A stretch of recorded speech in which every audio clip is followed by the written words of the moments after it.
Hello and welcome to another episode of Bulldog Profiles. I'm Kylie Lindquist, the Assistant Principal of Curriculum and Instruction here at RB, and I am happy to be back in Studio A of RB TV to host my favorite show, Bulldog Profiles, where you get to meet new faculty and staff at RB and find out how these wonderful people are contributing to our school community. Today, I am super excited to welcome Megan Tolbert, who has a very unique role here at RB. So I'm going to let you introduce yourself to the Bulldog Profiles audience and tell us what you do here at RB. I am a 9th grade English teacher here. I am also the instructional technology coordinator here, which allows me to bounce around to all teachers' classrooms and work with them and the technology that they and their students use in their classrooms. Awesome. Yeah. So Megan, let's back up a little bit and let's talk about your path into education. We work in a high school, so we know that a lot of our viewers might be thinking about what their next steps are. How did you know that you wanted to go into education? I come from a family of educators. So all of my aunts are teachers, and my mother is a principal. She's in her 34th or 5th year in Chicago Public Schools. Wow. And so my entire life has been school. After school, I went to my mom's school. During the summers, I went to school with my mom. And so I naturally knew I was going to be in a school. I knew that I would be in education, and I knew that I would be a teacher. I think recently, I'm starting to find out there are other options in education other than being a teacher, but I always knew that I would be in a school building. Was there an option, or was mom kind of like, Megan, you're going to go this route, or was it more something that you wanted to do and it was natural? So no one pressured me to do it. I volunteered, I did the summer camps and all of those things at her school. I was actually a dental hygiene major. Oh, really? And decided at the last minute that that was not my passion. And I did not enjoy it as much as I liked being in schools. And so I switched my major my sophomore year of college, actually, and then did some summer school courses to get caught up and everything like that. But I thought I wanted to be a dental hygienist for a second. Yeah, that's quite a different path. Absolutely. So where did you go to college? I went to Spelman College in Atlanta, Georgia. Tell me about Spelman College for our students who maybe have never heard of that. So I had no connection to Spelman. I attended Northside Prep High School here in the city, and so my college choices looked like Ivy Leagues. It looked like Big Ten schools. That was what was being pushed out to us. My mom took me to Georgia to visit Spelman's campus one day, and they had turned the chapel into a nightclub for the week. And I thought that was the coolest thing in the world. I don't blame you. And so at that point, despite the school being all girls, I'm like, this is where I'm going. This is it. And so this was in maybe November. By April, I had got accepted into the school, and then that was it. Yeah, absolutely. So I made my college decision my senior year of high school. Okay. And you snuck in a fun fact about Spelman right there. It's an all-girls school. There's a close neighbor.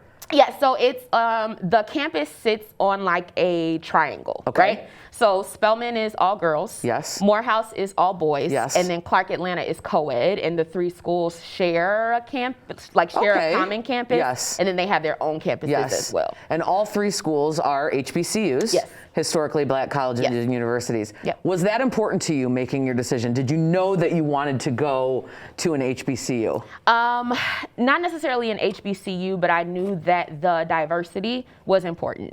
As I said, I went to Northside Prep. And that's a school in the city of Chicago. So for people in Riverside Brookfield that are not familiar, it's a huge school, but it is not very diverse in terms of African-American students. There are not a whole lot of African-American students. Predominantly white school? It's predominantly Asian. Okay, got it. Yes, predominantly Asian. And so it's a selective enrollment school. I tested into the school. I was not given a choice. I wanted to go to like Whitney Young or Jones. I wanted to go to a different school that I thought was cooler.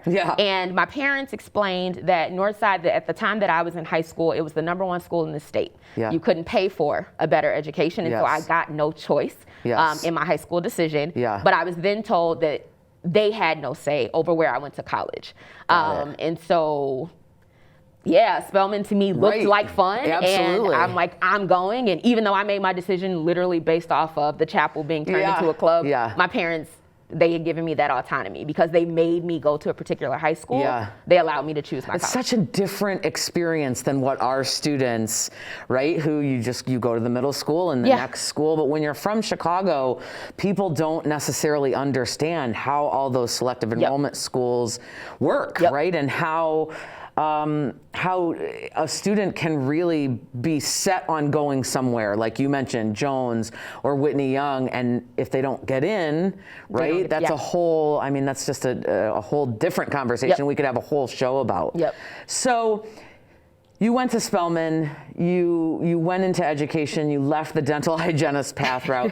So how did you land at a point where you wanted to start investigating instructional technology? Because that's your predominant role here, as you mentioned, as the instructional technology coordinator.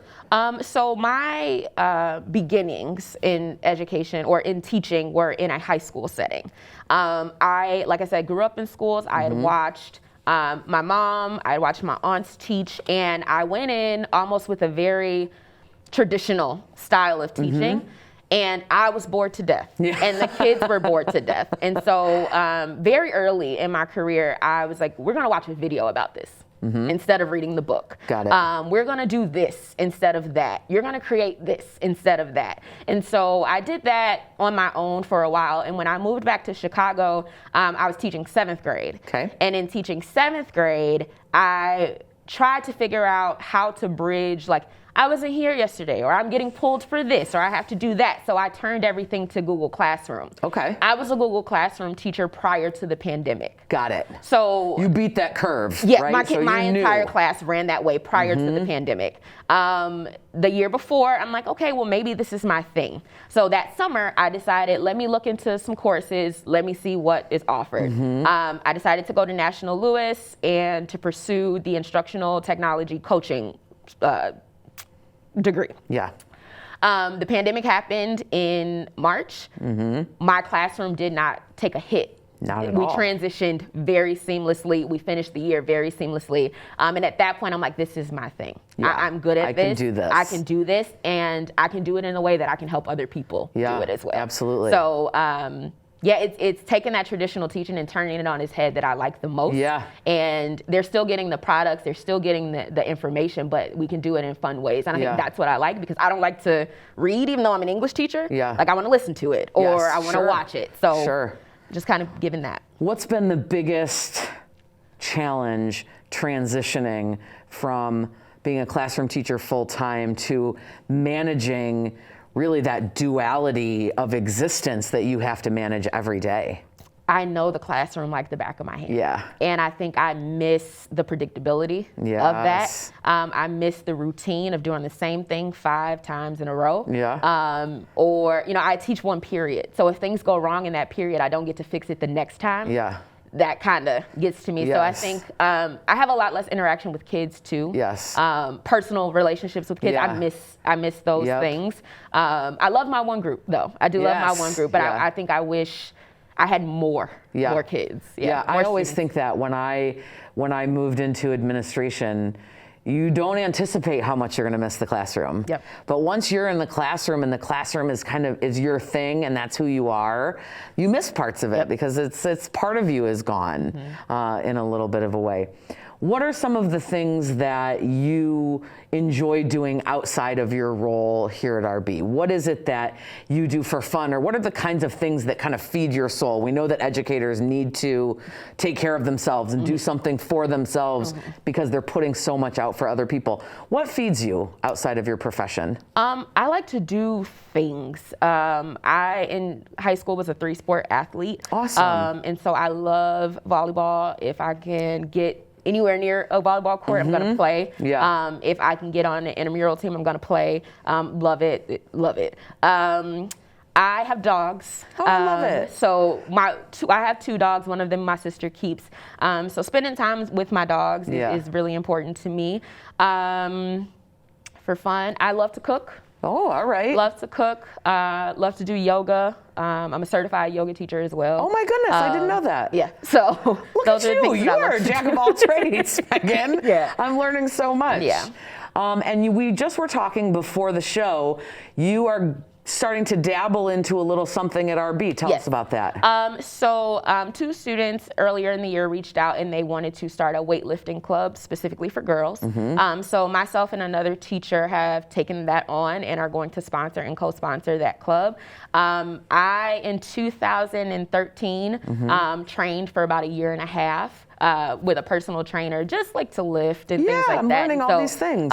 It is something that is fun and it's super stress relieving. Yes. And I think that will put me back in the space with kids, even kids that I don't teach. And that's what I miss. And that's like really what I want to do. So that is going to be up and running in the next couple of weeks. I love that. So all of our students who maybe are female students who are interested in weightlifting, look for that coming out in the next few weeks. Absolutely. What is the thing that you have come to enjoy most about being on the faculty here at RB? Everyone from students to custodial staff to teachers to lunchroom staff is so helpful and genuinely pleasant when you approach them. I have not gotten any negative vibes or interactions from anyone here. I had to ask someone this morning about like printing. I had to ask someone the other day where another copy machine was because I've been using the same one since August and it was booked up. And I'm like, okay, can someone point me in another direction? Everyone is super helpful and everyone speaks to me by name. Right? Like passing in the hallway, they're like, hey Megan, hi Megan. And like that to me is like, oh my goodness. Like this is a place where I'm here in a role that is somewhat administrative and like people are still very receptive to me and still very open to me and welcoming. Like I've been in, this is my 5th school. I have never felt as welcomed as I do here. Oh, I love hearing that. I've always said, and I think anyone who works here at some point always says, RB is a special place and it's not a place that kind of is like any other place. And it's heartwarming to hear that your experience is kind of telling us that very same thing. I really enjoyed getting to spend some time with you. I learned some new things about you, which is always fun. So thank you, Megan, for being a part of our show today. But most importantly, thank you for being a part of our faculty and staff here at RB. You've been a wonderful asset so far, and I look forward to keep working with you. Same. Thank you guys so much for having me. Absolutely, absolutely. Thank you very much for watching, and we hope to see you again on another episode of Bulldog Profiles. Take care.